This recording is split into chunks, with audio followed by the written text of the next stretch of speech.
பனையூர்லேயே உட்கார்ந்துக்கிட்டு இன்னைக்கு திருச்சி மாவட்ட மக்கள்லாம் கிளம்பி வாங்க, இன்னைக்கு திருச்சி மாவட்ட சுற்றுப்பயணம், இன்னைக்கு தஞ்சாவூர் மாவட்டம் கிளம்பி வாங்க, இன்னைக்கு தஞ்சாவூர் மாவட்ட சுற்றுப்பயணம் சுற்றி சுற்றி காமிக்கணும் அவர்.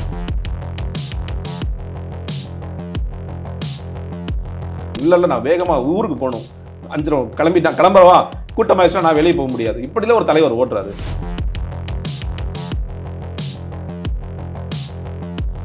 சார் எம்ஜிஆர் அவர்கள் கிட்டத்தட்ட 1000 பொதுக்கூட்டங்கள் பேசிய பிறகுதான் கட்சியோட முதலமைச்சராக. 1000 பொதுக்கூட்டங்கள். இன்னைக்கு ஒரு 2வது பொதுக்கூட்டம் பேசிட்டு இன்னைக்கு வந்து நான் முதலமைச்சராகவேன்னு சொல்லிட்டு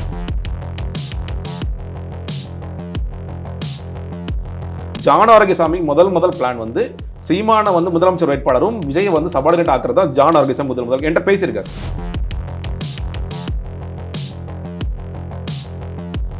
நீ சும்மா எனக்கு கருத்து சொல்லுன்னு கேட்காத, ஆணவ படுகொலை கருத்து சொல்லு, தூய்மை படைகளை கருத்து சொல்லு, சும்மா என்ன பணையை விட்டு வெளியே வான்னு சொல்லாது. அதுதான் நான் புரிஞ்சுக்கிறேன்.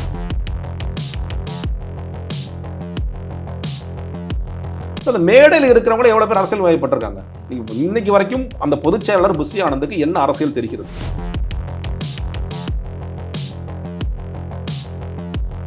இதுவரைக்கும் கொள்கை விளக்க பொதுக்கூட்டங்களில் அந்த புத்தகத்தில் என்ன இருக்கிறது என்று யாராவது எடுத்து முதல் படித்திருக்கிறார்கள்? அந்த மேடையில் இருக்கிற விஜய் முதல் கொண்டு நான் கேட்கிறேன், இந்த புத்தகம் எனக்கு விஜய் தெரியுமா?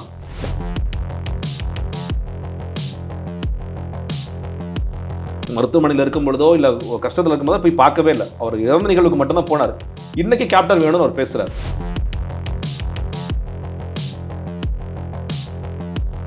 அந்த களத்தில் நீங்க வந்து அந்த மாநாட்டு மேடைக்கும் அந்த விவசாயிகள்ட்ட இருந்து இடம் வாங்கியதற்கு கொடுத்ததை தவிர அந்த தலைமையிலிருந்து யாருமே செலவு செய்திருக்க மாட்டார்கள்.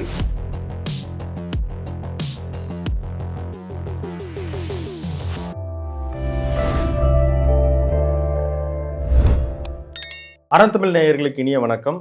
நடப்பு அரசியல் நிகழ்வு குறித்து பேசுவதற்கு அரசியல் விமர்சகர் திரு ஜெகதீஸ்வரன் அவர்கள் இணைந்திருக்கிறார். சார் வணக்கம். வணக்கம் சார். கடந்த விக்கிரவாண்டி வி சாலையில் திரு விஜய் அவர்களினுடைய மாநாடு, இப்போது மதுரை பாரபத்தில் நடந்த ஒரு மாநாடு, அது ரெண்டுக்கும் என்ன வித்தியாசம் பார்க்குறீங்க? நாங்கள் என்ன வித்தியாசம் பார்க்குறோன்னா, அந்த மாநாட்டில் நீங்கள் ரொம்ப அருகில் இருந்தீங்க, இந்த மாநாட்டில் வெளியிலிருந்து பார்த்துருப்பீங்க.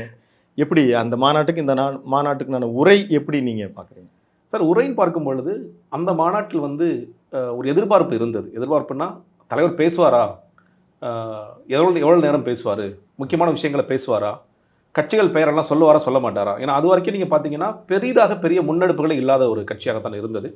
இஷ்யூஸ்க்கு வந்து பெருசாக அட்ரஸ் பண்ணியிருக்கவே மாட்டோம். நான் செய்தித்தொடர்பாளர் இருந்த காரணத்தினால சொல்கிறேன். பல இஷ்யூஸ்க்கும் உங்களை மாதிரியான யூடியூப்பில் கேட்கும்போது இதுக்கு ஏன் பதில் பேச மாட்டேறீங்க, அதுக்கு ஏன் கருத்து சொல்ல மாட்டேங்கன்னா, இல்லைங்க எல்லாமே நாங்கள் மாநாட்டுக்காக தான் வெயிட் பண்ணுறோம், மாநாட்டில் தான் சொல்லுவார். இன்னும் சொல்ல போனால் கொடியை ஏற்றிட்டாரு, கொடிக்கான விளக்கம் கூட மாநாட்டில் சொல்லுவேன், அங்கே தான் லட்சக்கணக்கான மக்கள் கூடுவார்கள் அப்படின்னு இருந்துச்சு. அப்போது விஜய் அவர்கள் என்ன பேச போகின்றார் அப்படிங்கிறது பெரிய எதிர்பார்ப்பு இருந்தது. அந்த உண்மையில இந்த எதிர்பார்ப்பை பூர்த்தி செஞ்சார் இல்லை உடைச்சாருன்னு கூட நான் சொல்லுவேன். ஏன்னா ஒரு 3/4 மணி நேரம் 50 நிமிஷம் அப்படியும் பேசினார். அப்பொழுது பேசும்பொழுது எல்லாருக்குமே வந்து பெரிய திருப்தி. இன்னும் சொல்ல ரொம்ப காமன் மேனாக இருக்கிறவங்களை எப்படி பார்த்தாங்கன்னா, இன்னைக்கு இருக்கிற இந்த கான்டெம்பரரி பாலிட்டிஷியன்ஸில் விஜய் அவர்கள் நல்லாவே பேசிட்டாரு. அது தயாரிக்கப்பட்ட உரையாக இருக்கலாம், மனப்பாடம் செய்யப்பட்ட உரையாக இருக்கலாம், ஆனால் ரொம்ப நல்லா டெலிவரி பண்ணிட்டார். திருமதி ராதிகா கூட குறிப்பிட்டாங்க, நடிகை ராதிகா, நாங்கள் எதிர்பார்க்கல, ஏன்னா சினிமாவில் பார்க்குற இவ்வளோ ஆக்ரோஷமாக அது அவங்க மட்டும் இல்லை சார், இப்போ நார்மலாக குடும்பங்களில் இருக்கிறவங்க ரொம்ப காமன் மேன் எல்லாருமே விஜய் அட்டகாசமாக பேசிட்டாருங்க அப்படிங்கிற மாதிரியான ஒரு பார்வை இருந்தது.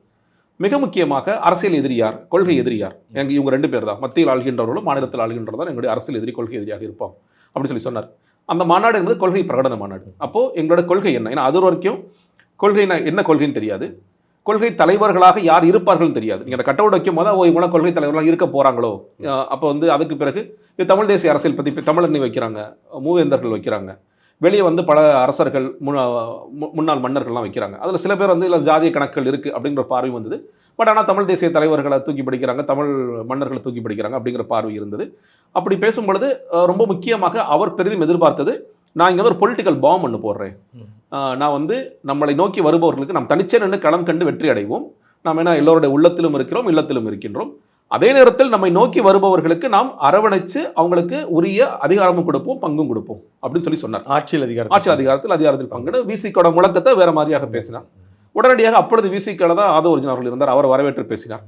திருமாவளவனுக்கு ஒரு நெருக்கடியாக அது மாறியது. அதுக்கு பிறகு அந்த அம்பேத்கர் புத்தக வெளியீடு எல்லாம் சேர்ந்து நெருக்கடியாக மாறியதெல்லாம் நான் பார்த்தோம். பெரிய பேசுபொருளாக மாறியது. நீங்கள் அந்த ஒரு சப்ஜெக்ட் பேசுபொருளாக மாறியது. ஏன்னா கொள்கை குறித்த எந்த விவாதங்களும் நான் கலந்து கொள்ளவே இல்லை. இன்னைக்கு வரைக்கும் தமிழக அரசியலில் தமிழக வெற்றி கழகத்தின் கொள்கை குறித்த ஒரு பெரிய விவாதம் இல்ல ஒரு பேட்டி கூட நடந்திருக்கான்னு கேட்டீங்கன்னா எனக்கு தெரிஞ்சு நடக்கல. நேரடியான கேள்வி என்பது இந்த ஆட்சியில் பங்கு அதிகாரத்தில் பங்குன்னு சொல்லி சொல்றீங்களா, அப்ப யாருக்கு நீங்க குறி வைக்கிறீங்க, உங்களை நோக்கி கட்சி வருவாங்களா வரமாட்டாங்களா, இப்படிதான் இருந்தது தவிர அதே நேரத்தில் ஏன் கொள்கை எதிரியாக பாஜக முன்னிறுத்துறீங்க, அரசியல் எதிரியாக திமுக முன்னிறுத்துறீங்க, இப்படித்தான் இது மையப்படுத்தி போணுச்சு. பட் பொதுவாக பார்த்த மக்களுக்கு ஒரு பெரிய ஒரு இதை கொடுத்துச்சு. உலகம் முழுக்க இருக்கின்ற அவர் ஏன்னா ஒரு குளோபல் பிராண்ட் தான், உலகம் முழுக்க இருக்கின்ற பல்வேறு நபர்களும் அதை பார்த்து ரொம்ப சிலாகிச்சு ரொம்ப நல்லா பேசிட்டாரு அப்படின்னு ஒரு பெரிய ஒரு இடத்து இருக்கு. இன்னும் சொல்லப்போனா அவருக்கு முன்னாடி கட்சி ஆரம்பிச்சிட்டு ரொம்ப சைலண்டாவே இருக்காருன்னு சொல்லிட்டு இருந்தவங்க எல்லாமே ஒரு நல்ல இடத்துல தான் இருக்கு. கட்சிக்கு வந்து பெரிய ஒரு ஒரு அலையை உருவாக்கிட்டாரு. இதை கரெக்டாக தக்க வச்சிட்டாருனாலே போதும், அவர் நினைக்கிற இடத்துல அவர் போய் பிளேஸ் ஆகலாம் அப்படிங்கிற அளவிற்கு ஒரு பெரிய மாநாடாக பெரிய பேச்சாக அது இருந்தது. இதுல பார்க்கும்போது அதற்கு பிறகு அவர் அட்ரஸ் பண்ண விஷயங்களை அட்ரஸ் பண்ண மேடைகள் பார்க்கும் பொழுது எல்லோருக்குமான தலைவர் அம்பேத்கர் நூல் வெளியீட்டு விழாவில் விகடன் மேடையில் ஒன்று பேசுறாரு, அப்புறம் பரந்தூர்ல பேசுறாரு. அது எல்லாத்திலும் ஒரு பொதுவான விமர்சனம் என்பது ரொம்ப ஷார்ட்டாக பேசுறாருங்க. ஷார்ட்டாக பேசுறது கூட தப்பு இல்லை, அது இன்னைக்கு இருக்கிற ஜென்சி இளைஞர்களுக்காக பேசுறத கூட வச்சுக்கலாம். ரொம்ப சுருக்கமாக ஷார்ட் அண்ட் ஸ்வீட்டாக பேசுறான்னு சொல்லிக்கிறேன். கண்டென்ட்டே வந்து ரொம்ப குறைவா இருக்கு. பரந்தூருக்கு போயிட்டு பரந்தூர் மக்களோட பிரச்சனைகள் எதுவுமே பேசாம நீங்க சிம்பிளா முடிச்சிடறாரு. அட்லீஸ்ட் அந்த விவசாயிகளை கூப்பிட்டு அவங்களே மேடை ஏற்றினா கிட்டத்தட்ட 24 மணி நேரமா எல்லா சேனல்ஸும் லைவ் அடிச்சுட்டே இருக்காங்க. விஜய் கிளம்பிட்டாரு, விஜய் துண்டு போட்டாரு, விஜய் கார்ல ஏறிட்டாரு, இதெல்லாம் பேசிக்கிட்டே இருக்காங்க. அப்படிங்கும்போது அந்த விவசாயிகளை மேடையில் ஏற்றி உங்க பிரச்சனை நீங்க பேசுங்கம்மா, நீங்க பேசுங்க ஐயா, நீங்க உங்கள்கிட்ட நான் உள் வாங்கி நான் அதை பேசுறேன் அப்படின்னு சொல்லி பேசிருக்கலாம். அம்பேத்கரோட நூல் வெளியீட்டு விழாவிற்கு போறாரு, அந்த புத்தகத்தில் இருக்கிற ஒரு கண்டென்ட் கூட பேசாம சம்பந்தம் இல்லாம இந்த இடத்துலையும் பாஜக அட்டாக் பண்றாரு, திமுக அட்டாக் பண்றாரு, அதோட முடிச்சுட்டு வந்துடுறாரு. திருமாவுக்கிட்ட அழைப்பு விடுக்கிறாரு. அவருடைய மனது இங்கே தான் இருக்கும்னு வித்தியாசமா ஏதோ பேசிட்டு இருக்காரு. அதற்கு பிறகு அஜித்குமாரோட வீட்டுக்கு போனாரு, அப்புறம் ஒரு கண்டன போராட்டம் இப்போ நடத்தினாரு. அந்த போராட்டத்திலையும் வந்து ரொம்ப 3 நிமிஷம் தான் பேசினார். ஓகே 3 நிமிஷம் பேசிட்டாரு, ஸ்டாலின் அவர்கள் எவ்வளவு திட்டமோ திட்டாரு. ஆனா இவர் வந்தா என்ன செய்ய போறாருங்கிற கருத்துக்கள் ஏதாவது பேசியிருக்காரா? ஓகே போலீஸ் அட்ராசிட்டிஸ் வந்து திமுக மட்டும் தான் இருக்கா? அதிமுக இருக்கு, முன்னாடி எப்பொழுதுமே அந்த போலீஸ் அட்ராசிட்டிஸ் இருக்கு. ஸோ ஓவராலா காவல்துறையில் நான் கொண்டு வரப்போகின்ற சீர்திருத்தங்கள் இல்லை தமிழக வெற்றி கழகம் ஆட்சி அமைத்தால் இந்த காவல்துறை மரணங்கள் காவல் நிலைய மரணங்கள் எப்படி இருக்காதுன்னு ஏதாவது பேசியிருக்காரா? பேசல அப்படிங்கிற பல குற்றச்சாட்டு விமர்சனம் இருந்தது.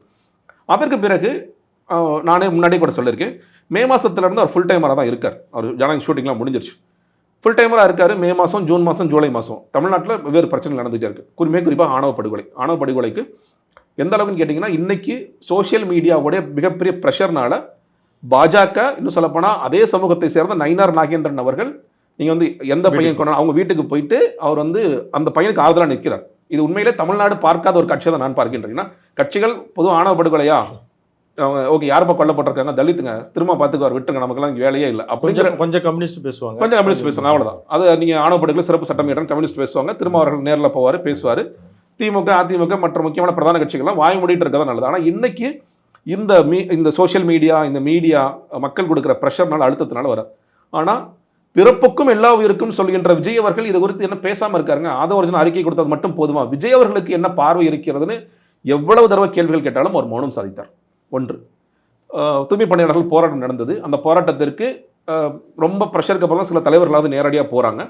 விஜய் அவர்கள் போவார்னு எதிர்பார்க்கப்பட்ட தருணத்தில் வித்தியாசமாக பழையபடி வாங்க பணியூருக்கு கிளம்பி வாங்க, உங்களை இங்கே வச்சு தான் பார்ப்பேன் அப்படின்னு வித்தியாசமாக ஒன்று செய்தார். இல்லை அவர் வர தயாராக இருந்ததாகவும் என்ன திரு கு பாரதி அவர்கள் அதை மென்ஷன் பண்ணார் சார். பண்ணார் அவர் வர தயாராக இருந்தாலும் அவர் வர்றது ஒரு சலசலப்பு உண்டாயிரும். அது என்ன சலசலப்பு?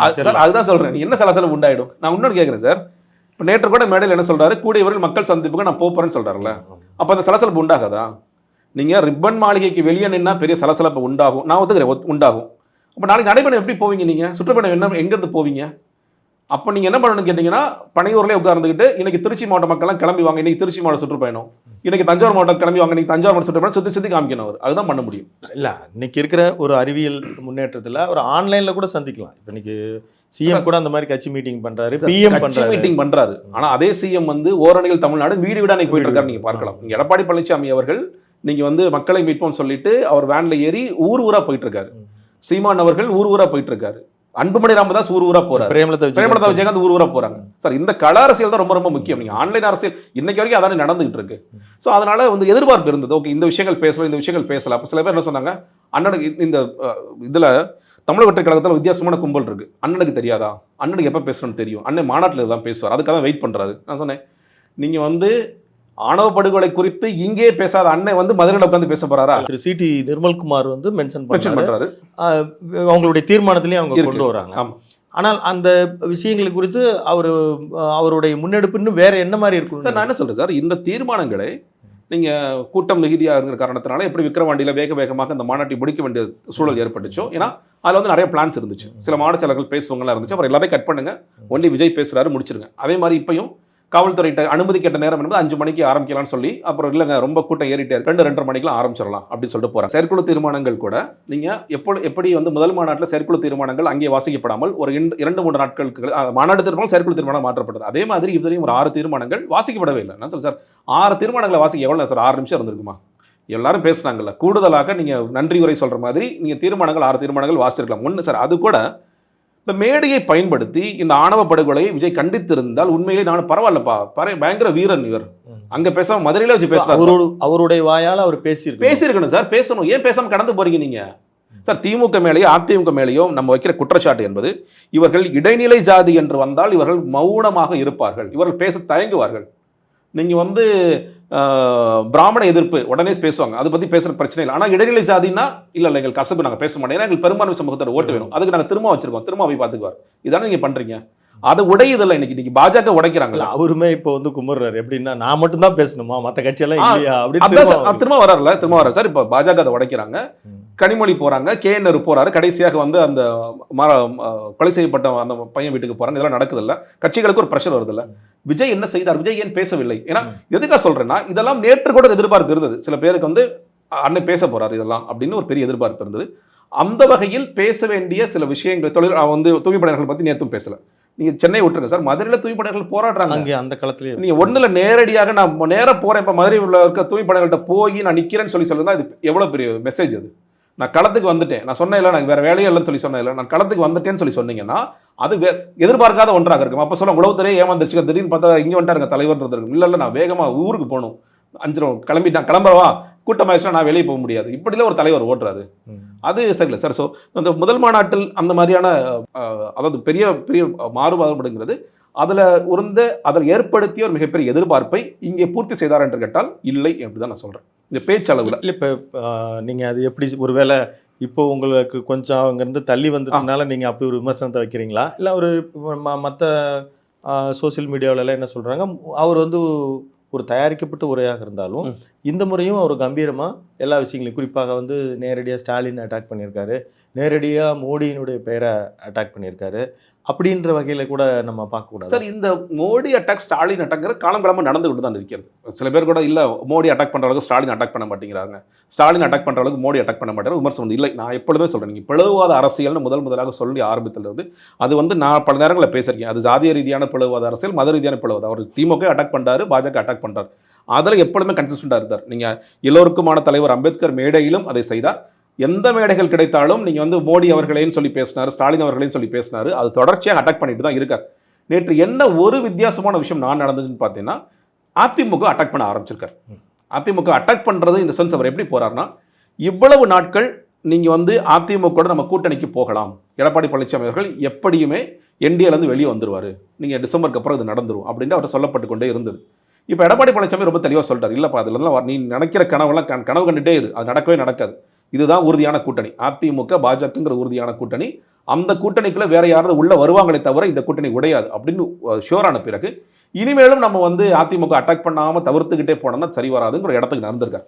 அதே நேரத்தில் அதிமுக வாக்குகளுக்கு நாம் குறி வைக்கலாம்ங்கிற இடத்துக்கு நடந்திருக்காரு நான் பார்க்குறேன். அதனால தான் ஒரு கிளியர் கட் லீடர்ஷிப் இல்லை இன்னைக்கு அதிமுகங்கிற அதுக்கு எடப்பாடி கூட பதில் சொல்லி தெரியாம நீ எப்படி கட்சி நடத்துன்னு சொல்லி கேட்டிருக்காரு. அவர் ஆனால் என்னன்னு கேட்டீங்கன்னா, அங்கே வந்து குழப்பம் இருக்கு, ஒரு சரியான தலைமை இல்லை. அந்த தலைமை வந்து அப்போ அவர் எப்படி பார்க்குறாருன்னா, தன்னை எம்ஜிஆரா பிளேஸ் பண்ண நினைக்கிற விஜய் அவர்கள் எப்படி பார்க்கிறாரு, இன்னைக்கு எம்ஜிஆருக்கு பதிலாக உங்களுக்கு கிடைச்ச ஒரு ஆப்ஷன் என்ன பாருங்க, எனக்கு வாக்களிங்க. அதிமுகங்கிறது ஒரு ரசிகர் மனநிலையில் இருக்கின்ற ஒரு கட்சி, அது என்னோட கட்சி, அந்த மாதிரி தான் இருக்கு. அப்ப நீங்க எனக்கு வாக்களிக்கலாம். 67 77க்கு அப்புறம் ஒரு மாற்றம் நிகழும்னு சொல்ற போது கொள்கை தலைவர் எல்லாம் விட்டுட்டு மாநாட்டின் மேடை உச்சிகளிலேயே அண்ணாவுடைய ஒரு உருவமும் எம்ஜிஆருடைய உருவமும் அதை தான் அடையாளப்படுத்துதுன்னு. ஆமா சார், ஆமா. நீங்க அதாவது சார், இது வந்து இந்த மாற்றத்திற்கான முக்கியமான காரணமாக நான் ஆதவர்ஜுன் அவர்கள் தான் பார்க்கிறேன். நீங்க வந்து கொள்கை தலைவர்களாக போன வாட்டி வச்சிருந்தாங்க, இன்னைக்கு அந்த கொள்கை தலைவர் வெவ்வேறு மாடல்ல வச்சிருந்தாங்க. நீங்கள் இது ரெண்டையும் ஒரு கோட் பண்ணிட்டே இருக்கார். ஆதவர்ஜுன் அவர்கள் 67 77, அப்புறம் திரும்ப 2011 இப்போ சேர்த்துக்கிறார், சில நேரங்களில் சேர்த்துக்கிறாரு. அப்புறம் வந்து அதே மாதிரி 2026 நடக்க போகுது. 67 திமுகவை தலைமை தாங்கி அண்ணா அவர்கள் முதலமைச்சர் ஆனார், 77 அதிமுக தலைமை தாங்கி எம்ஜிஆர் அவர்கள் முதலமைச்சர் ஆனார், 2026 தாவேக்கை தலைமை தாங்குகின்ற விஜய் அவர்கள் முதலமைச்சராக போகிறார். அதுதான் வரலாறு திரும்புகிறது அப்படின்னு சொல்லி சொல்கிறேன். ஆனால் இவர்கள் படிக்க மறந்த விஷயம் இல்லை படிக்க மறுக்கும் விஷயம்னு ஒன்று இருக்கு. உண்மையிலேயே 67 அறிஞர் அண்ணா தேர்தலை சந்திப்பதற்கு முன் சொல்லப்போனால் அந்த தேர்தலில் அண்ணா அவர்கள் போட்டியிடலை. நமக்கு தெரியும் அண்ணா அவர்கள் வந்து கட்சி தலைவராக தான் இருந்தார். அதற்கு பிறகுதான் அவர் வந்து எம்எல்சி இருந்து மாறினா நமக்கு தெரியும். அது கூட இந்த கட்சிக்கு தெரியாது. அதனால நான் சொல்றேன், 67க்கு முன்னாடி கட்சி ஆரம்பித்த தீக்கிலிருந்து வெளியே வந்து திமுக ஆரம்பித்ததிலிருந்து திமுக செய்த கள போராட்டங்கள் எவ்வளவு. நீங்க வந்து அதே மாதிரி விஜய் அவர்கள் பேசும்பொழுது எந்த தொகுதி வேட்பாளர் பட்டியல் அறிவிக்க போறேன், மதுரை கிழக்கு விஜய், மதுரை மேற்கு விஜய், திருமங்கலம் விஜய். அவர் என்ன சொல்றாருன்னா, அறிஞர் அண்ணாவும் இப்படிதான், அறிஞர் அண்ணாங்கிற முகத்துக்கு தான் வாக்கு கிடைத்தது, எம்ஜிஆர் அப்படிங்கிற முகத்துக்கு தான் வாக்கு கிடைத்தது. யாருனாலும் கேண்டிடேட்டா இருப்பேன் நான் ஒரு அப்படி ஜெயலலிதா கூட ஒரு ஸ்டேஜ்ல அந்த மாதிரி சொன்னாங்க. எல்லா தொகுதியிலும் நான் சார் கரெக்ட் தான். ஆனா நீங்க நல்லா, நான் இப்போ நேற்று இவங்க மறுபடியும் இது தனியாக நான் பேசணும்னு நினைக்கிறேன். 67 கேண்டிடேட் லிஸ்ட் எடுத்து நான் பார்த்தேன் சார்.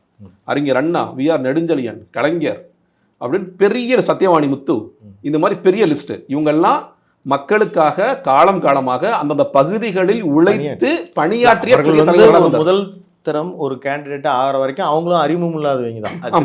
கலைஞரை தவிர, ஒருவரை தவிர, சினிமா அறிமுகத்தை தவிர மற்றவர்கள் எல்லாருமே ஒரு பெரிய அறிமுகம் இல்லாதவர்கள் தான். ஆனா அங்க பேச்சாளர்களாக இருந்தாங்க, கள போராளிகளாக இருந்தாங்க. அறிஞர் அண்ணா அவங்களோட இன்டெலெக்சுவல் அந்த ஸ்பேஸை கரெக்டாக பயன்படுத்தினாரு. அதை பல பேர்கிட்ட மக்கள்கிட்ட கொண்டு போய் சேர்த்தாரு. இதெல்லாம் நடந்தது.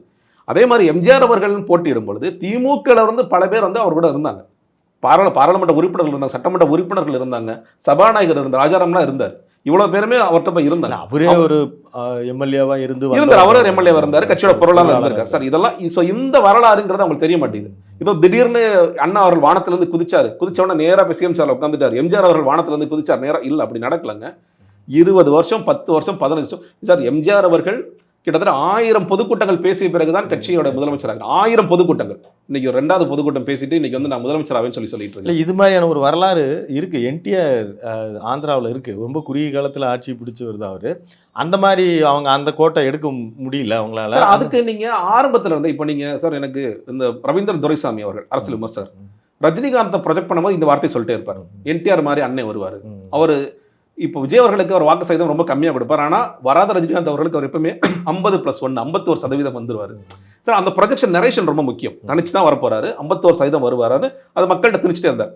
இவங்க ஆரம்பத்திலிருந்தே விஜய் கட்சியை சேர்ந்தவர்கள், விஜய் ப்ரொஜெக்ட் பண்ணவங்க எப்பொழுதுமே ஏதாவது கூட்டணிக்கு போயிடுவார்ப்பா. ஆரம்பத்தில் நாம் தமிழர் கூட கூட்டணிக்கு போயிடுவார்ப்பா. மாநாடு முடிஞ்சதுக்கப்புறம் அதிமுக கூட்டணிக்கு போயிடுவார்ப்பா. அதிமுக போயிடுச்சு, அப்போ காங்கிரஸ் கூட கூட்டணிக்கு போயிடுவார்ப்பா. ஆரம்பத்தில் இருந்தே நாங்கள் ஏதாவது ஒரு கட்சியை டிபெண்ட் பண்ணி தான் இருப்போம். எங்கள் சபார்டினேட்னு சொல்லிக்குவோம், ஆனால் நாங்கள் சபார்டினேட் போக கூட நாங்கள் ரெடியாக இருக்கோங்கிற மாதிரி ஒரு நரேட்டிவ்லேயே போயிட்டாங்க. இப்போ பண்ணிட்டே இருந்தாங்க. அது சோசியல் மீடியா தினம் ஒரு கற்பனையோ அல்லது இல்லை சார், சோசியல் மீடியா கற்பனை இல்லை, இது வெளிப்படையாக சார். சீமானை விஜய் சந்தித்தார், ஆம். நான் சபார்டினேட்டாக ஜான் ஆரோக்கியசாமி முதல் பிளான் வந்து சீமானை வந்து முதலமைச்சர் வேட்பாளரும் விஜயை வந்து சபார்டினேட் ஆக்குறதா ஜான் ஆரோக்கியசாமி முதல் என்கிட்ட பேசியிருக்காரு. பிரதர், இதான் பிரதர் பிளான், நம்மளும் இவங்க 2 பேர் சேர்ந்தா நம்ம தான் 2 பேர் கேம் சேஞ்சராக இருப்போம். நான் சொன்னேன், அது எப்படிங்க, அது நடக்கலாம், பட் அந்த வாக்கு சதவீதம்ங்கிறது குறையக்கூடிய வாய்ப்புகள் இருக்குங்க. அவர் 8% இருக்காரு, ஆனால் அவருக்கு பிறமொழியாளர்கள் வாக்களிக்க மாட்டாங்க. இந்த சிக்கல்லாம் இருக்கு, அதெல்லாம் உங்களுக்கு தெரியும். அதெல்லாம் ஒன்றும் கிடையாது பிரதர், வித்தியாசமா ஒரு உருட்டுவார்னு வச்சுக்கோங்களேன். இப்போ அதனால தான் இப்போ நம்ம அதை கூட நான் அடுத்து பேசணும்னு நினைச்சேன். சீமான் அவர்கள் மிகப்பெரிய அளவு ஒரு காண்டாயிட்டாருன்னே சொல்லி எல்லாரும் இப்போ சோசியல் மீடியாவில் ரொம்ப கோபமாக அவர் விமர்சிக்கிறது. ஏன்னா அவருடைய டார்கெட் வந்து அதுவா, அவர் இதுக்காகவா வந்தார் திரு சீமான் அவர்கள்? இல்லை சார், ஆனால் அவருடைய டார்கெட்டு இப்போது ரொம்ப சமீபமாக, அதுவும் முதலமைச்சர் அவருடைய துக்கம் விசாரிப்பதற்காக சந்தித்து வந்த பிறகு சாட்டை துரைமுருகன் உட்பட அவர்களுடைய அட்டாக் ஹெவியாக விஜய் நோக்கி இருக்கிறது. அதை பற்றி இல்லை சார், நான் வந்து அந்த கட்சியில் இருக்கிற சில நண்பர்கள் தான், அவங்களே சில பேர் பேசினாங்க. ஏன்னா நான் இதே மைய கருத்தை பயன்படுத்தி நான் சொன்னேன். இது மாதிரி நான் 2 விஷயம் பார்க்குறேன். ஒன்று, முதலமைச்சரை சந்தித்து வந்த பிறகு இந்த பேச்சில் ஒரு மாற்றம் ஏற்படுறதை பார்க்குறேன். இன்னொன்று, அவர் இயல்பாகவே விஜயுடைய நம்முடைய வாக்கு வங்கி விஜய் குறி வைக்கிறாரு. ஏன்னா இப்போ 8%ங்கிறதுல கொஞ்சம் குறையும்னா அது விஜய் ஒரு மிக முக்கியமான காரணமாக இருப்பார். அப்படிங்கிறதுனால 2மே வின்வின் சிச்சுவேஷன் அவர் பார்க்குறாரு. ஓகே, நம்ம திமுகனால பிரதிபலன் அடைவோம், மேபி அடையலாம். அதே நேரத்தில் விஜய் அவர்களுடைய வாக்கு வங்கியை நம்ம வாக்கு வங்கியை தக்க வைக்கிறதுக்கு, விஜய்கிட்ட நகராமல் இருப்பதற்கு ஒரு இடத்துல அந்த இளைஞரை கொண்டு போய் நிப்பாட்டுவோம். எந்த இடத்துல நிப்பாட்டுறோம்னா, நீ அரசியல் தெரிஞ்ச ஒரு அறிவாளியாக இருந்தீங்கன்னா நீ நாம் தமிழருக்கு ஓட்டு போடுவ. அரசியலே தெரியாத நீ வந்து அவரோட வார்த்தையில் சொல்கிறேன், அணிலாக இருந்த தற்கொலையாக இருந்தனா நீ வந்து விஜய்க்கு. நீங்கள் இப்போ ஏறக்குறைய குறைஞ்சது 90க்கு பிறகான அரசியலில் நீங்கள் கவனித்து வந்திருப்பீங்க. கிட்டத்தட்ட நானும் கவனிச்சுட்டு வந்திருக்கிறேன். அந்த வகையில் இப்படி பேசுவதன் வழியாக நீங்கள் வந்து விஜய்க்கு செல்லக்கூடியதை அவரால் தடுத்து நிறுத்த முடியும்னு நினைக்கிறீங்க சார்? அவர் எப்படி பார்க்குறாருன்னா, இந்த வாக்குகளை, அதாவது விஜயோடைய ரசிகர்கள் வாக்கு எதிர்ப்பதன் மூலியமாக, அது 2 விஷயம் சார். ஒன்று, எதிர்ப்பின் மூலியமாக ஒன்று வரலாம், இன்னொன்று செயலின் மூலியமாக வரலாம். இப்போ நீங்கள் 2 விஷயம் நம்ம பேசணும். ஆணவ படுகொலை, தூய்மை பணியாளர்கள். இந்த 2 விஷயத்திலையும் சீமானுக்கும் விஜய்க்கும் மிகப்பெரிய வேறுபாடு இருந்தது. நீ தூய்மை பணியாளர்கள் போராட்டத்தில் கண்டன போராட்டம் செய்த ஒரே தலைவர் சீமான் மட்டும்தான். அந்த இடத்துல இப்போ கண்டன பொதுக்கூட்டம் நடத்துறாரு. தூய்மை பணியாளர்களுக்கு தொடர்ச்சியாக அவங்க ஆதரவாக இருக்கிறாங்க. அப்போ ஒரு கான்டெம்பரரி கம்பேரிசன் வரும்போது விஜய் அவர்கள் வீட்டில் படுத்து தூங்கிட்டு இருக்காரு, இல்லை பனையூருக்கு வாங்கன்னு சொல்றாரு. சீமான் அவர்கள் களத்தில் போய் நிற்கிறார்.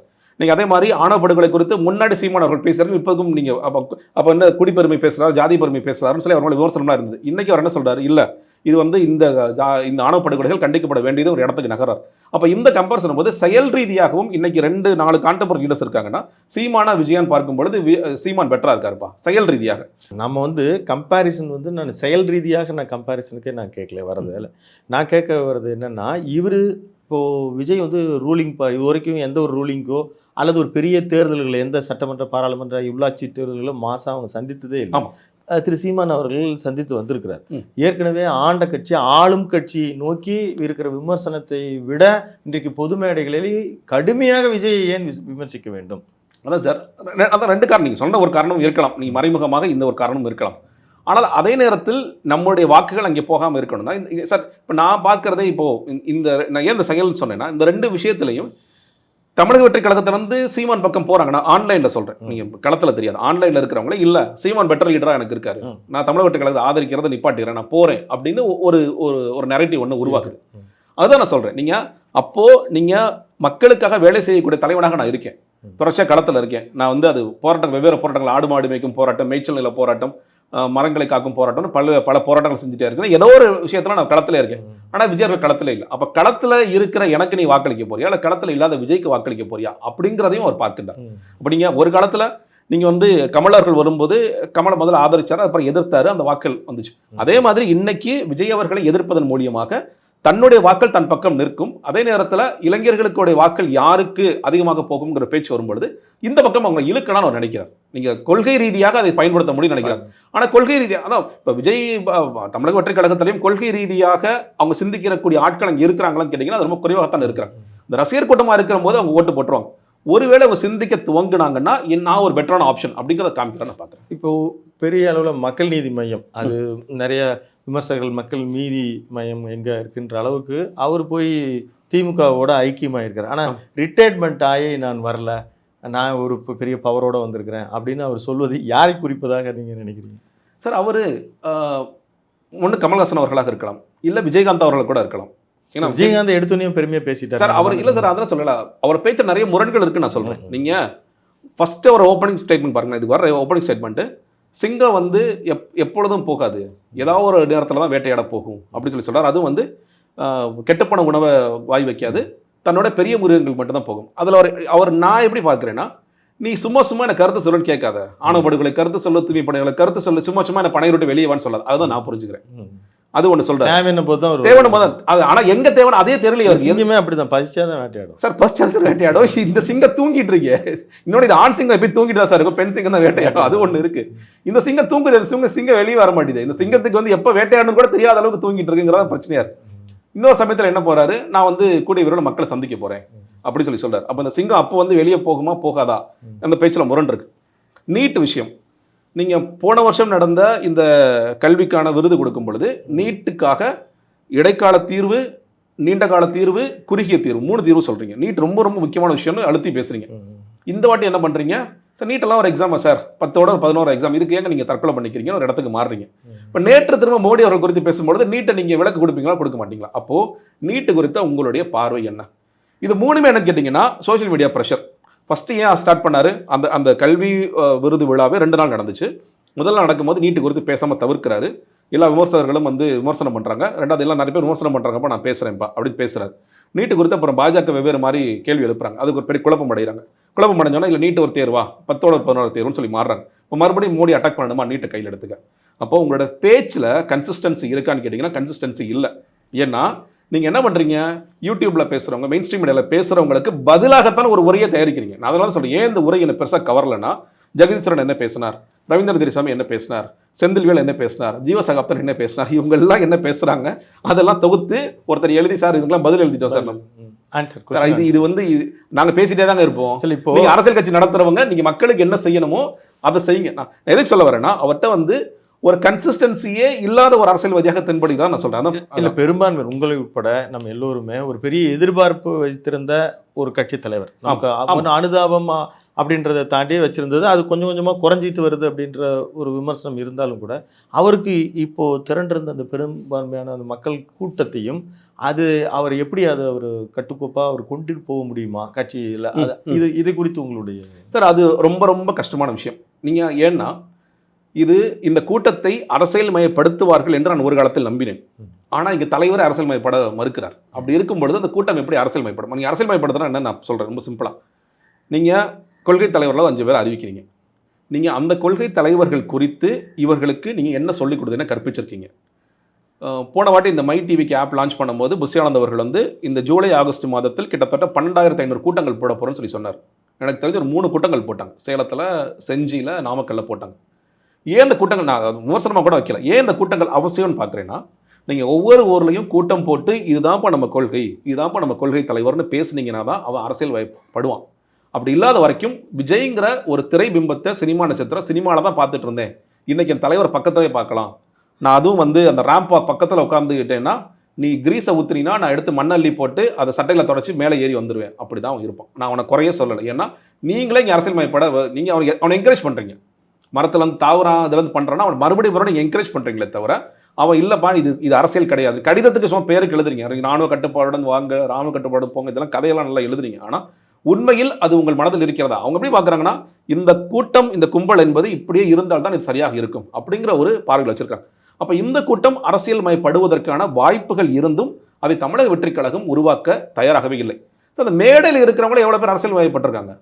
இன்னைக்கு வரைக்கும் அந்த பொதுச் செயலாளர் புஷி ஆனந்துக்கு என்ன அரசியல் தெரிகிறது? எல்லாருமே அவர் புஷி ஆனந்தை நோக்கி அட்டாக் பண்ணுறாங்க. அவரே தனக்கு வந்து பெரிதாக எதுவும் தெரியணுமோ அல்லது எந்த இன்டர்வியூக்குமோ ஈவன் பிரிண்டிங் மீடியாவுக்கு கூட அவர் வரதில்லை. ஆனால் அங்கே நிறைய ஆதவ அர்ஜுனா உட்பட, ஜான் ஆரோக்கியராஜ் உட்பட நிறைய அரசியல், இப்போ சிடி நிர்மல்குமார், இப்போது ஐஆர்எஸ் அருண்ராஜ், இப்படி நிறைய பேர் வந்து வந்திருக்கிறாங்க. நம்ம அவங்கள நோக்கி பேசாமல் என் புஷி இல்லை சார், நான் எல்லாத்தையுமே சொல்கிறேன். நீங்கள் நான் ஒத்துக்கிறேன் நிச்சயமாக. நீங்கள் வந்து நான் ஒரு சிம்பிளான கேள்வி கேட்குறேன். நாளைக்கு புஷி ஆனந்த் அவர்கள் தமிழக வெற்றிக் கழகம் தேர்தல் இறங்கும் போது இறங்குவாரா இறங்க மாட்டாரா? இல்லை, கண்டிப்பாக இறங்குவார். ஒருவேளை அவர்கள் ஆசைப்பட்ட போல் ஜெயிச்சா அவர் ஒரு அமைச்சராக வர ஆக மாட்டாரா? இல்லை, அவர் பாண்டிச்சேரி தான் அவர் லிமிட்ன்ற மாதிரி நம்ம கேள்வி. பாண்டிச்சேரினா பிரச்சனை இல்லை, நான் அந்த விவாதத்துக்குள்ளே வரல. ஒருவேளை தமிழ்நாட்டில் ஒரு சோழிங்கநல்லூர் தொகுதியில் நிற்கிறார், ஜெயிச்சிட்டார். விஜய் ஆசைப்பட்ட மாதிரி அவர் நிறைய சிங்கிள் மெஜாரிட்டியாக வந்துட்டாங்க. அவர் அமைச்சராக வர ஆக மாட்டார். அவருக்கே மனசில் ஆசை இருக்குது. அவர் என்ன சொல்றாருன்னா, நான் தான் உள்துறை அமைச்சர், விஜய்க்கு அவ்வளோ அறிவு கிடையாது, நான் உள்துறை அமைச்சர்னு சொல்லிட்டு இருக்காரு. அப்படி சொல்றாரு. நான் நினைக்கிறேன் அந்த உள்துறை அமைச்சருக்கான குறைந்தபட்ச அறிவு வேணுமா வேணாமா?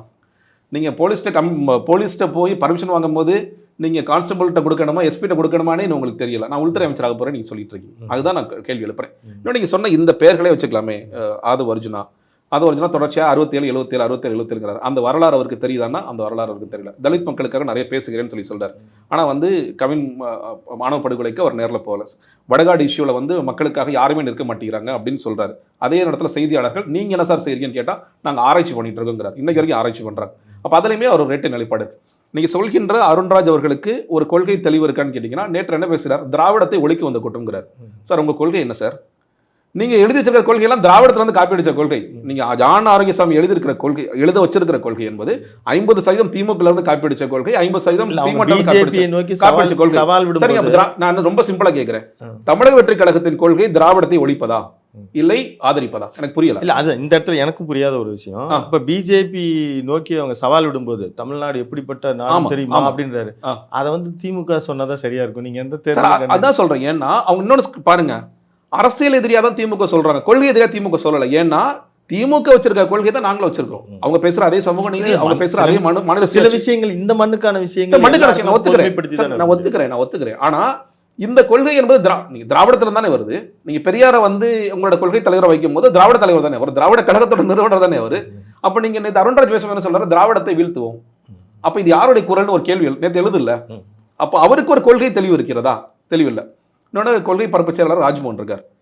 எனக்கு தெரிஞ்ச இந்த நாட்டில் இந்த உலகத்திலேயே நம்ம கட்சிக்கு ஒரு பெர்மனன்ட் ஆங்கர் வேணும். நான் வந்து ஒரு நண்பர் தான், அதனால ஒரு தப்பா எடுத்துக்க மாட்டாருன்னு சேர்த்தே சொல்லிடுறேன், பதிவு செய்து பண்றேன். கட்சிக்கு ஒரு பெர்மனன்ட் ஆங்கர் வேணும்னே ஒருத்தர் கொள்கை பரப்பு செயலாளர் எடுத்து வச்சிருக்காங்க. ஏன்னா அவர் போய் எங்கேயாவது கொள்கை பரப்பு பொதுக்கூட்டங்களை நின்று கொள்கையை பேசுறாரா? மதச்சார்பற்ற சமூக நீதி கொள்கைன்னு இந்த கட்சியில இருக்கின்ற யாராவது முன்னாடி இந்த ஜெகதீஸ்வரனை தவிர யாராவது இந்த கட்சியில் பேசியிருக்காங்களான்னு பாருங்க. திராவிடம் எங்கள் கொள்கை, தமிழ் தேசியம் எங்கள் கொள்கை, சமசவெல்லாம் பேசுவாங்க. நீங்க போய் மக்கள்கிட்ட பேசுங்க, தலைவர் அதுவும் சொன்னாரு இதுவும் சொன்னாருங்க. மதச்சார்பற்ற சமூக நீதி கொள்கை தான் சார் உங்களோட கொள்கை. அந்த கொள்கையை நீங்க சேலத்தில் நடந்த சேலம் பொதுக்கூட்டத்தில் எங்கேயாவது பேசியிருக்கிறாங்களா? இதுவரைக்கும் கொள்கை விளக்க பொதுக்கூட்டங்களில் அந்த புத்தகத்தில் என்ன இருக்கிறது என்று யாராவது எடுத்து முதல் படித்திருக்கிறார்களா? அந்த மேடையில் இருக்கிற விஜய் முதல் கொண்டு நான் கேட்கிறேன். அந்த புத்தகம் எனக்கு விஜய் தெரியுமா? ஞானகேசமே இங்கே வந்து எழுதி கொண்டு வந்துட்டாரு. அவர் ஸ்பெல்லிங் மிஸ்டேக் கூட இன்னும் இருக்கு, இன்னைக்கு ஸ்பெல்லிங் மிஸ்டேக் கூட இருக்கு. அப்ப கொள்கை தெளிவுங்கிறது அந்த கட்சியில் யாரிடமே கிடையாது. அதனால தான் சொல்றேன், நீங்க கொள்கை பிரகடன மாநாடு நடத்தி கிட்டத்தட்ட நீங்க 8 மாசம் ஆயிடுச்சு. அந்த கொள்கையை எடுத்துக்கொண்டு போய் எந்த ஊரில் நீங்கள் கொள்கை பிரகடனம் நடத்தினீர்கள்? இல்ல எந்த தொலைக்காட்சி விவாதத்தில் உட்காந்து பேசிருக்கீங்க? இல்ல உங்களோட ஓன் யூடியூப் சேனல், உங்களோட ஓன் ஃபேஸ்புக் மீடியா பேஜஸ்ல, உங்களோட ட்விட்டர் ஸ்பேசஸ்ல இது வரைக்கும் அந்த புத்தகத்தை யாராவது வாசிச்சிருக்கீங்களா? நான் சேலஞ்ச் பண்ணி சொல்ல சார், யாருமே வாசிச்சது கிடையாது. சரி, இது மாதிரி நாம் நிறைய பார்க்குறோம். எப்படின்னா இப்போ மேனிஃபெஸ்டோவில் இருக்கிறதே அந்த மந்திரிகளுக்கு தெரியறதில்ல. இப்போ இந்த மாதிரி இருக்கிற பொழுது அவர் விஜய் அவர்களுடைய ஒரு என்னதான் அவருடைய நம்பிக்கை, அவர் எந்த விதத்தில் அவர் எஜுகேட் செய்யப்படுகிறார், அவர் எப்படி வந்து தேர்தல் களத்தை சந்தித்து ஈஸியாக இப்போ அவர் சவால் விட்டார். நீங்களாம் எதுவும் முடியாதுன்னு சொன்னீங்க, ஒன்று நான் மாநாடு போட முடியாதுன்னு யார் சொன்னாங்கன்னு தெரியல, முடியாதுன்னு சொன்னீங்க, நாங்கள் முடிச்சு காட்டியிருக்கோம், புசியானது வச்சு என்ன பண்ண போகிறேன், நீங்கள் இந்த லெவலுக்கு வந்திருக்கோம், நான் அப்புறம் ஆட்சி பிடிச்சி காட்டுறேன்றாரு. சார் பிடிச்சி காட்டணும் சார், நான் சந்தோஷம் வரவேற்கிறேன். உண்மையிலேயே வந்து ஒரு ஆட்சி மாற்றத்துக்கு செய்தாருன்னா, ஆனால் நீங்கள் ஆட்சி மாற்றத்திற்கு உண்டான பணிகள் அங்கே நடக்கிறதா? ரொம்ப சிம்பிளாக கட்சிக்குள்ள கட்டமைப்பு ரீதியான பணிகள் நடக்கிறதா? டெய்லி இஷ்யூஸ்க்குலாம் நான் வந்துட்டேன், நான் வரை சொல்கிற மாதிரி எனக்கு வேறு வேலை இல்லை, எனக்கு இதான் முழு நேர வேலை அப்படின்னா அந்த வேலைக்குள்ளே நீங்கள் உண்மையிலேயே உங்களை ஐக்கியப்படுத்தி உள்ளே வந்துட்டீங்களா? தினம் தினம் இந்த தமிழ்நாட்டில் என்ன நடக்குதுன்னு நீங்கள் படிக்க ஆரம்பிச்சிட்டிங்களா? இதெல்லாம் செஞ்சுருந்தீங்கன்னா நீங்கள் இயல்பாக நேற்று ஒரு விஷயம் நடந்திருக்கும் சார். ஏன்னா போன மாநாட்டிலையும் பார்த்தீங்கன்னா அந்த மாநாடு நடக்கிறதுக்கு ஆரம்பிக்கிறதுக்கு முன்னாடி கிட்டத்தட்ட ஒரு 4 பேர் இறந்து போனார்கள். மாநாட்டை பார்க்க வந்த ட்ரெயின்லேருந்து கூச்சி 2 பேர் இறந்து போனாங்க. ஒருத்தர் ஒரு ஆக்சிடென்டெல்லாம் நடந்துச்சு. இந்த வாட்டி மின்சாரம் தாக்கி ஒரு பையன் விருதுநகரில் உயிரிழக்கிறார்.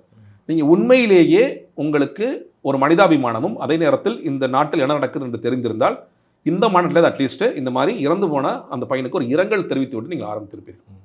அது இல்லை. ஏன்னா அதுதான் நான் சொல்கிறேன், நீங்கள் செய்தி அவர் போய் சேராமல் சார் எப்படி தான் சேராமல் இருக்கும்? அவர் ஃபோனை தான் பார்த்துட்டு காலிலேருந்து ஃபோன் தான் சார் பார்த்துட்டு இருப்பாரு. அவர் 2 நாள் ஆச்சு மதுரைக்கு போய், 2 நாளாக அவர் சார் ஹோட்டலாம் தங்கியிருக்காரு, மதுரையில் இருக்காரு, கேரவனில் இருக்காரு. அதனால் செய்திகள் கண்டிப்பாக பார்த்து கொண்டு தான் இருப்பார். இவர் இன்னும் இந்த பக்கம் குடி தண்ணீருக்காக நிறைய வேலை செஞ்சோன்னு சொல்லி கதையெல்லாம் சொன்னாங்க. இது குடி தண்ணீர் இல்லை, குடி தண்ணீர் இருந்துச்சு ஆனால் டாய்லெட்டை தண்ணி வரல. இந்த ஏதோ ஒரு திரைப்படத்தில் வந்து நீங்கள் பாம்பை வந்து வயிற்றில் கட்டிட்டு போனால் பாம்பு வயிற்றில் மட்டும் தான் செக் பண்ணுவோம், காலை மிஸ் பண்ணிடுவோங்கிற மாதிரி இந்த வாட்டி குடி தண்ணீர் நாங்கள் ஏற்பாடு பண்ணோம் ஆனால் கழிவு அறைக்கு தண்ணீர் இல்லை. இதெல்லாம் அவர் பார்த்து கொண்டு இருப்பார். இதெல்லாம் நீங்கள் பார்த்துருந்தீங்கன்னா உண்மையிலேயே இவங்கெல்லாம் ஒரு கொடுக்குற மாதிரி ஒரு ஹார்ட் டு ஹார்ட் பேசுவார், இவர் வந்து மனதில் பட்டதை பேசுவார் அப்படின்னா அந்த மனிதாபிமானத்திலிருந்து நிறைய விஷயங்கள் பேசியிருப்பார். அப்பொழுது அவருக்கு உண்மையிலேயே தூய்மை பணியாளர்கள் பிரச்சனை கண்ணுக்கு தெரிந்திருக்கு. பேசணும், நம்மளை வந்து பார்த்தாங்களே, அந்த மக்கள் நிறைய விஷயங்கள் பேசினாங்களே. அப்போ நீங்கள் மதுரை மாநகராட்சியிலையும் போராடிட்டு இருக்காங்களாமே, ஏன் போராடுறாங்க? ஒரு வார்த்தை தானே சார், ரொம்பலாம் சொல்ல. தூய்மை பணியாளர்களை ஏன் ஸ்டாலின் அவர்களை இப்படி நீங்கள் மோசமாக நடத்துறீங்க ஒரு கேள்வி கேட்பாலும் என்ன பிரச்சனை உங்களுக்கு? சரி, ஆணவ படுகொலையாவது உங்களுக்கு ஜாதிய ரீதியாக ஓட்டு போக கூட நீங்கள் நினைங்க, ஓகே. தூய்மை பணியாளர் பிரச்சனை நீங்கள் பேசிதானே ஆகணும். நாட்டில் சட்டம் ஒழுங்கு பிரச்சனை நீங்கள் பேசித்தானே ஆகணும். எஸ்ஐஆர் ரிவிஷன் குறித்து நீங்கள் செயற்குழு தீர்மானங்களில் பேசலாம், ஆனால் நீ மேடையில் பேசணும்ல சார். நாளைக்கு நீங்கள் வாக்குச்சா நீங்கள் வந்து தேர்தலில் நிற்க போகிறீங்க, குளறுபடி பண்ணி நீங்கள் எதிர்பார்க்கின்ற நீங்களே இப்போ என்ன சிறுபான்மை வாக்கள் நமக்கு வரும் அப்படின்னு அதை ஒரிஜினல் நம்புறார். இந்த சிறுபான்மை எல்லாத்தையும் எடுத்துட்டாங்கன்னு வச்சுக்கோங்களேன், இந்த தமிழ்நாட்டில் சிறுபான்மை எடுத்துட்டா அப்போ நீங்கள் என்ன பண்ணுவீங்க? அப்போ உட்காந்து பேசுவீங்களா? ஐயோ ரிவிஷன் பண்ணிட்டாங்கப்பா எல்லாத்தையும் எடுத்துட்டீங்க. இன்றைக்கி நீங்கள் பேசணும்ல, ஏங்க அப்படி பண்ணுறீங்க? ஏங்க பீகார் 65 லட்சம் வாக்காளர்கள் வெளியே போகிறாங்க, உச்சநீதிமன்றம் கேள்வி கேட்குறது, அந்த லிஸ்ட்டை எங்கே நீங்கள் கொடுக்க மறுக்கிறீங்க? இப்படி நீங்கள் பேசுனீங்கன்னா ஓகே, விஜய் பேப்பர் படிக்கிறாரு, விஜய் டிவி பார்க்குறாரு, விஜய் மனசுலேருந்து பேசுகிறாரு. சார் இப்போ ரஜினிகாந்த் நேற்று கூட பேசும்போது கூட கட்சி ஆரம்பிக்க மாட்டார்னு சொன்னாங்க. ரஜினிகாந்த் குறித்து கூட டச் பண்ணாங்க.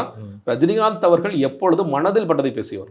அவர் என்னைக்கும் ஸ்கிரிப்டெல்லாம் சில விஷயங்கள் மறப்பார், ஆனால் மனசுல இருந்து பேசுவாரே தவிர படிச்சு எழுத வச்சு படிச்சுட்டு உட்காந்து விஜயகாந்த் அவர்களையும் நம்ம அப்படி பேசலாம். விஜயகாந்த் அவர்கள் நிச்சயமாக பேசலாம். விஜயகாந்த் சார் மதுரை மாநாட்டிலாம் விஜயகாந்த் அவரோட பேச்செல்லாம் விஜய் தயவு செய்து பாருங்க, அவரெல்லாம் என்ன பேசினார், எப்படி பேசினார் அப்படிங்கிறத பாருங்க. இன்னைக்கு வந்து ஒரு காலத்தில் நீங்கள் கேப்டன் அவர்கள் வந்து மருத்துவமனையில் இருக்கும் பொழுதோ இல்லை கஷ்டத்தில் இருக்கும்போதோ போய் பார்க்கவே இல்லை, அவர் இறந்த நிகழ்வுக்கு மட்டும்தான் போனார். இன்னைக்கு கேப்டன் வேணும்னு அவர் பேசுறாரு. ஏன்னா பிற கட்சிகள் இந்த இடத்துலையும் சார், பிற கட்சிகள் தேமுதிக தவிர வேறு யாரும் விஜயகாந்த் அவர்களினுடைய கட்சியில் சினிமாவில் நீங்கள் யூஸ் பண்ணிக்கிங்க ஒரு பொது சொத்துன்னு சொல்லி திருமதி பிரேமலதா சொல்லிட்டாங்க. ஆனால் இங்கே வந்து அவர் விஜயகாந்த் படங்களை பயன்படுத்தி இருக்கிறார், அவர் பெயரை உச்சரிக்கிறார், பேசுகிறார். அவங்க மௌனமாக இருப்பது ரொம்ப அது பெரிய கண்டனம் எதுவும் வரல. அப்போ அவங்க தேமுதிக நெருங்குறாங்க தாவேக்காவோட அப்படின்னு நம்ம இல்லை சார், தேமுதிக நெருங்கலை. தேமுதிக வந்து நிச்சயமாக விஜய் நெருங்கவில்லை. அவங்க ஆப்ஷன் வந்து எதர் திமுக இல்லை அதிமுகங்கிற ஆப்ஷனில் தான் இருக்காங்க. சார் விஜய் வந்து ஒரு ப்ரூவன் லீடராக இருக்காரு, விஜய் வந்து ஆட்சி அமைக்க போகின்றார் அப்படிங்கிற ஒரு பார்வை வந்துச்சுன்னா பிரேமலதா விஜயகாந்த் அவர்கள் நெருங்கக்கூடிய வாய்ப்புகள் இருக்கு. இன்னைக்கு கூட விஜயகாந்த் அவர்கள் பேசுறீங்களா, ஓகே, பெருமைப்படுத்தி பேசிக்கங்க. நீங்க இதனால எங்களோட வாக்கள் அங்கே போயிடும். இப்போ ஜெயக்குமார் அவர்கள் பேசுறாரு, இல்லை எடப்பாடி அவர்கள் பேசுறாரு, இதனால எங்களோட வாக்கள் எம்ஜிஆர் நீங்க பேர் சொன்னா எம்ஜிஆர் வாக்கள் எல்லாம் போயிடுமா, இல்லை எனக்கு ஒரு கிளியர் லீடர்ஷிப் இல்லைன்னா போயிடுமா, அப்பெல்லாம் போகாது அப்படின்னு அவங்க சொல்றாங்க இல்லையா. அதே மாதிரி இவர்கள் இந்த எந்தெந்த தலைமையிலலாம் ஒரு குழப்பம் இருக்கிறதோ அந்த தலைமையோட பெயர்களை பயன்படுத்தினா நமக்கான வாக்கள் வந்துடும். நான் சொல்றேன் அகைன், வாக்கள் வரலாம், அதற்கு உண்டான வேலைகளை நீங்கள் செய்தால் வாக்கள் வரலாம். சும்மா பேரை சொல்லிட்டோம், DMK DMK against TVK declare பண்ணிட்டீங்கன்னா அப்படியே வாக்கில் ஓடோடி வந்துருமானா ஓடாது. நான் இன்னைக்கு சொல்கிறேன், மறுபடியும் நான் வந்து இது பதிவு பண்ணுறேன், அவருக்கான வாக்கு வங்கி இருக்கா? இருக்குது. நேற்று வந்து ஒரு பெரிய கூட்டம் வந்துச்சு இல்லையா, ஒரு இளைஞர் பட்டாளம் கூட்டம், ஒரு பெண்கள் பட்டாளம் கூட்டம், அவருக்கு தான் வாக்களிப்பார்கள். அதில் எனக்கு சில பேர் கூட இந்த இதெல்லாம் ஓட்டுகளாக மாறுமா, இல்லை ஓட்டுகளாக மாறும். அங்கே வந்திருக்கிற 10 லட்சம் பேர் வந்திருக்கான்னு வச்சுக்கோங்களேன், 10 லட்சம் பேர் ஓட்டுகளாக மாறும். அந்த வாக்கு, அந்த 10 லட்சம் 10 இந்த வாக்கு சில பேர் வராமல் இருந்திருக்கலாம், பட் அவருக்கான ஒரு 10% சும்மா வார்த்தை சொல்றேன். நான் சொல்றேன், நீங்க வந்து 30 லட்சம் 40 லட்சம் கூட வச்சுக்கோங்க, வராதவர்கள் கூட சேர்த்து சொல்றேன். அந்த வாக்கள் நீங்க நினைக்கிற மாதிரி ஆட்சி அமைக்க பத்தாது. அந்த வாக்கு ஆட்சி அமைக்க பத்தாதுன்றது உங்க கணிப்பு சரியாகத்தான் இருக்கும்னு நானும் நினைக்கிறேன். ஆனால் யாரை பாதிக்கும்? ஆட்சி நடத்தி கொண்டிருக்கிற ஸ்டாலினை பாதிக்குமா, அல்லது ஆட்சி ஏற துடிக்கிற எடப்பாடியை பாதிக்கும்? சார் இன்னைக்கு வந்து ஆன்டி இன்கம்பன்சி வாக்குகள் இருக்கான இருக்கு, கிரவுண்ட்லேயே இருக்கு. அந்த ஆன்டி இன்கம்பன்சி வாக்குகளை அறுவடை செய்வதற்கு நீங்க 3 பேர் வந்திருக்காங்க. ஒன்று சீமான் பண்றாரு, இன்னொன்று விஜய் அவர்கள் பண்றாரு, இன்னொன்று எடப்பாடி பண்றாரு. நீங்க வந்து இந்த ஆன்டி டிஎம்கே ஓட்ஸ் வந்து கன்சாலிடேட் ஆகாம பிரிஞ்சு கிடக்கு. ஸோ இன்னைக்கு ஆன்டி இன்கம்பன்சி ஓட்டு இருக்கு. நான் அதிமுக வாக்களிக்கலாம் நினைச்சிருந்த நேரத்தில் பிஜேபி உள்ள வந்துட்டாங்க. நான் மறுபடியும் எப்படி நாடாளுமன்ற தேர்தலில் பிஜேபி இருக்கின்ற காரணத்தினால் அதிமுகவை புறக்கணித்தேனோ, அதாவது அப்பொழுதும் ஒரு மறைமுக கூட்டணியில் இருந்தாங்க, 2021 நேரடி கூட்டணியில் இருந்தாங்க, அதனால் புறக்கணித்தேனோ, அதே மாதிரி 2026 புறக்கணிக்கக்கூடிய வாய்ப்புகள் இருக்குன்னு நினைக்கிறவங்களுக்கு சீமானும் விஜயும் ஒரு ஆப்ஷனாக வராங்க. அப்போ ஓட்டுகள் பிரியுது. திமுக வாக்குலையும் ஒரு சேதாரத்தை ஏற்படுத்துவார் விஜய் அவர்கள். ஆனால் அந்த சேதாரம் என்பது ஒரு ஆட்சி மாற்ற அளவிற்கு இருக்கக்கூடிய வாய்ப்பு. ஸ்பாயிலராக தான் விஜய் இருப்பார். நான் பார்த்தேன் இன்னைக்கு நம்ம பேசிட்டு இருக்க இந்த தருணத்தில் விஜய் ஒரு ஸ்பாயிலராக இருப்பார். நிறைய வேலை செய்கிறாரு, திடீர்னு களத்துக்கு போறாரு, பயங்கரமாக பண்றாருன்னா கூட விஜய் மேபி அவருடைய ஆசைப்படி 2வது இடத்துக்கு நகரலாம். எல்லா தொகுதியிலும் சொல்ல முடியாது, சில தொகுதியில் 2ஆம் இடத்திற்கு நகரலாம், 3வது இடத்திற்கு அதிமுக தள்ளக்கூடிய வாய்ப்புகள் இருக்கிறது. நேற்று அவருடைய பேச்சு கூட தன்னோட எதிர்கட்சியாக பொசிஷன் பண்ற இடத்துக்கு விஜய் நகர்றாரோ, ஏன்னா இந்த வாட்டி நமக்கு ஆளுங்கட்சியாக முடியாது, ஒரு எதிர்கட்சியான பொசிஷன் பண்றோம்னா நம்ம வந்து 2031 நோக்கி நம்ம பயணப்படலாமான்னு யோசிக்கிறேன். அந்த அளவுக்கு லாங் டர்ம் விஷன் இருக்கான்னு எனக்கு தெரியல. மேபி அதற்கான ஒரு முயற்சியாக கூட இருக்கலாம், நான் பார்க்குறேன். சார், அதாவது நீங்கள் முன்ன நம்ம பேசிட்டு இருக்கும்போது குறிப்பிட்டீங்க, திரு ஜான் ஆரோக்கியராஜரோடு ஒரு உரையாடல் நிகழும் பொழுது திரு சீமான் அவர்களோடு இணங்கி போகிற அளவுக்கு அவங்களுக்கு ஒரு திட்டம் இருந்ததுன்னு. அது எந்த இடத்தில் விஜய் வந்து சீமானை வேண்டாம் அப்படின்னு நினைக்கிற மாதிரியான ஒரு சந்தர்ப்பம் எங்கே நிகழ்ந்துருக்கு? சார் 2 விஷயம். ஒன்று, அதை வெளிப்படையாக சொன்னது யார் முதலமைச்சர் வேட்பாளர் அப்படிங்கிறதுல எங்களுக்குள்ள பிரச்சனை வந்ததுங்கிறது. இன்னொன்று வந்து யார் பணம் செலவழிப்பது அப்படிங்கிற குழப்பம் ஏற்பட்டது.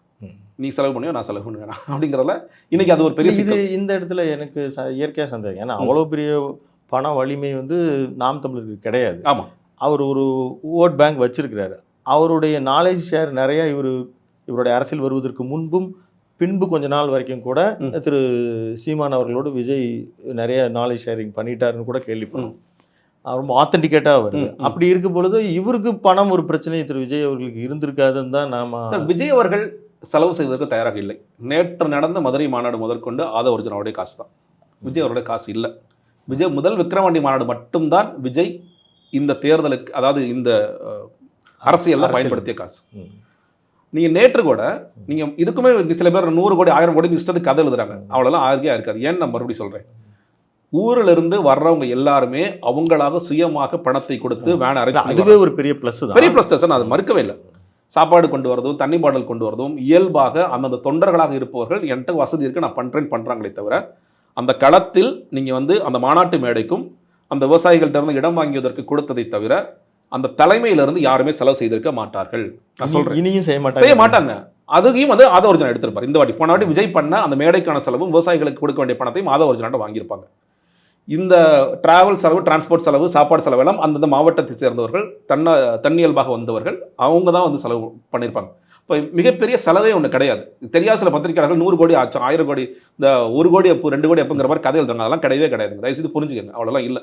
ஆதவ அர்ஜுனா இது செலவு மேற்கொண்டிருப்பார். ஆதவ அர்ஜுனா இஃப்தார் நோன்பு, அதற்கு பிறகு நடந்த 2ஆம் ஆண்டு விழா, 2ஆம் ஆண்டு பொதுக்குழு கூட்டம், இன்னைக்கு இருக்கிற மாநாடு, இது வரைக்கும் ஆதவ அர்ஜுனோட செலவு தான்.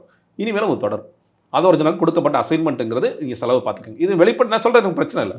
நீங்கள் வந்து அதை ஒரு அட்லீஸ்ட் இப்போயே சந்தோஷப்படுவார். அப்போ நம்ம உண்மையை பேசுறதுக்கு ஒருத்தனாக இருப்பான்னு சந்தோஷப்படுவதான் நினைக்கிறேன். உங்கள் கருத்து பதிவுக்கு மிக்க நன்றி. மீண்டும் ஒரு நல்ல சந்தர்ப்பத்தில் சந்திப்போம். நன்றி, வணக்கம். நேயர்களே, தொடர்ந்து இணைந்திருங்கள். அறம் தமிழ். நன்றி, வணக்கம்.